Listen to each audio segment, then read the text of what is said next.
আসসালামু আলাইকুম। আর শান্তাস ব্লগ থেকে আমি শান্তা মাহমুদ বলছি। কাছে ও দূরের যে যেখান থেকে বসে আমার আজকের ভিডিওটি দেখছেন না কেন, আশা করছি মহান আল্লাহ তাআলার অশেষ রহমতে আপনারা সবাই ভালো আছেন। আমিও আমার পরিবার সকলকে নিয়ে আল্লাহর রহমতে ভালো আছি। ঈদের দিনে সকালটাই যেন অন্যরকম হয়। সুন্দর একটি সকাল থেকে আজকের ভিডিওটি শুরু করলাম। আমরা গৃহিণীরা রেগুলার রান্নাবান্নার বাইরেও ঈদের সময় মনে হয় যে এক্সট্রা কিছু করি যেন একটু স্পেশাল মনে হয়। আসলে ঈদ মানেই তো স্পেশাল, তাই না? জর্দা রান্না করতে করতে মনে হচ্ছে যে একটু আজকে মালাই জর্দা করা যাক, রেগুলার রান্নার বাইরে একটু অন্যরকম হয়ে যাবে। তো মালাই জর্দার প্রিপারেশন নিচ্ছিলাম। আমি এভাবে করে আজকে শিরা করে তারপর জর্দাটাকে রান্না করেছি। আপনারা চাইলে আমার মতো এভাবে সহজভাবে নিজের মতন করে মালাই জর্দাটাকে করে নিতে পারেন। খেতে কিন্তু অসাধারণ হয়। জর্দাটাকে রান্না করার পর আমি এখানে কিছু বাদাম কুচি দিয়েছি, কাজু বাদাম, পেস্তা বাদাম, কাঠবাদাম দিয়ে আবার একটু নাড়াচাড়া করে ঢাকা দিয়ে দমে রেখে দিয়েছি। এদিকে জর্দাটা রেডি হয়ে যাওয়ার পর আমি সার্ভ করে নিয়েছি। ঠান্ডা হতে হতে আমাদের মালাইটা রেডি হয়ে যাবে। প্রথমে আমি ঘি দিয়েছি, তারপর দিয়েছি লিকুইড দুধ, তারপর দিয়েছি গুঁড়ো দুধ দিয়ে এখানে একটু ভালো করে মিক্সড করে চুলাটাকে ধরিয়ে দিয়েছি।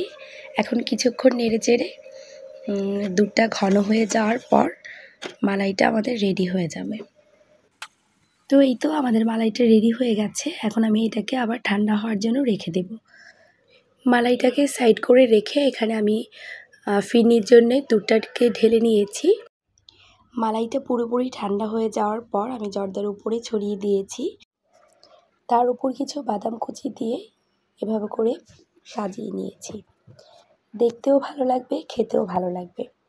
তো এই তো আমাদের মালাই জর্দা রেডি। ঈদ মোবারক বলে দাও, এইদিকে তাকিয়ে বলো। বলেছো বাবা, জোরে বলো। ঈদ মোবারক। আল্লাহ হাফেজ।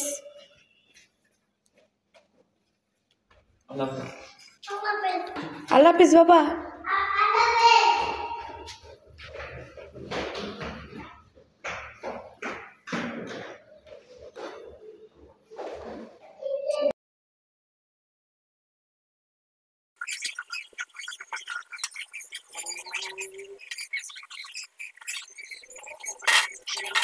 ঈদের দিন তেমন একটা ভিডিও করা হয়নি। আর রান্না করার সময় ছোট ছোট ক্লিপস রেখে দিয়েছিলাম, সেগুলোই আপনাদের সাথে শেয়ার করার চেষ্টা করেছি। আমি এখন কি রেসিপিটা করেছি আপনাদের কাছে প্রশ্ন রইল। আপনারা কেউ যদি বুঝতে পারেন সবাই কমেন্ট করে জানাবেন। ইনশাআল্লাহ আমি পরবর্তীতে এই রেসিপিটি দেওয়ার চেষ্টা করব। আপনারা সবাই ঈদ কেমন কাটিয়েছেন কমেন্ট করে জানাতে ভুলবেন না। আমার ঈদ তো আলহামদুলিল্লাহ ভালো কেটেছে। ঈদের দিন বাসায় তেমন কেউ আসেনি। ঈদের পরের দিন আমার বাসার সবার দাওয়াত ছিল, এর জন্য সবাই ঈদের পর দিনই এসেছে। ঈদের দিন আর তেমন কেউ আসেনি। তো ঈদের পর দিন অনেক মজা করেছি সবাই মিলে। সেটার ভিডিও আমি পরবর্তীতে আপনাদের সাথে শেয়ার করব। আশা করছি আপনারা আমার সেই ভিডিওটিও দেখবেন। আজকের মতো আপনাদের কাছে এখানেই বিদায় নিচ্ছি। আপনারা সবাই ভালো থাকবেন, সুস্থ থাকবেন। আসসালামু আলাইকুম। আল্লাহ হাফেজ।